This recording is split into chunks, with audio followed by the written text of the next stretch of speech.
వంకాయ పచ్చడికి వంకాయ తీసుకున్నాం, పచ్చిమిర్చి తీసుకున్నాం. ప్యాన్ పెట్టుకొని ఆయిల్ వేసుకొని మెంతులు, జీలకర్ర, ధనియాలు వేసుకున్నాం. ఇవి కొంచెం ఫ్రై అవనిద్దాము. ఫ్రై అయిన తర్వాత పచ్చిమిర్చి, వంకాయ వేసుకున్నాం. మనం పచ్చిమిర్చి వేసుకున్నాం కదా, ఇప్పుడు వంకాయ కూడా వేసుకున్నాము. పచ్చిమిర్చి వేసుకున్నాం, వంకాయలు వేసుకున్నాం. వంకాయ చూడండి ఎంత బాగున్నాయో సరే వేసుకున్నాం. వంకాయ కూడా కట్ చేసుకున్నాను. వేసుకుంటున్నాను వంకాయ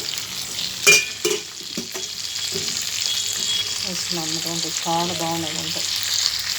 వంకాయ వేసుకున్నాం. బాగా మగ్గనివ్వాలి. ఇప్పుడు సరిగ్గా మనకి మగ్గిపోయి ఇప్పుడు కొంచెం చింతపండు, కొంచెం వెల్లుల్లి ఉప్పు వేసుకొని మిక్సీ పట్టుకున్నాం అంటే చట్నీ రెడీ అయిపోయింది. కొంచెం కొత్తిమీర వేసుకుంటున్నాం. బాగా మిక్స్ చేసుకొని ఫ్రై అయిన తర్వాత మిక్సీ పట్టుకొని వంకాయ చట్నీ అయిపోయింది. స్టవ్ కట్టేసుకున్నాం. ఇప్పుడు మనం మిక్సీలో కొద్దిగా సాల్ట్ వేసి తిప్పుకున్నామంటే వంకాయ చట్నీ రెడీ అయిపోయింది. చూసారు కదా, ఇలా మిక్సీ జార్లో వేసుకున్నా. ఇప్పుడు కొద్దిగా సాల్ట్ యాడ్ చేస్తున్నాను నేను. సాల్ట్ మిక్సీ పట్టుకున్నా అంటే ఎమ్మీగా సూపర్గా ఉంటుంది వంకాయ చట్నీ. చూసారు కదా, ఎమ్మీగా వంకాయ పచ్చడి రెడీ. మీరు తప్పకుండా ట్రై చేయండి. బౌల్లో తీసి చూపిస్తాను.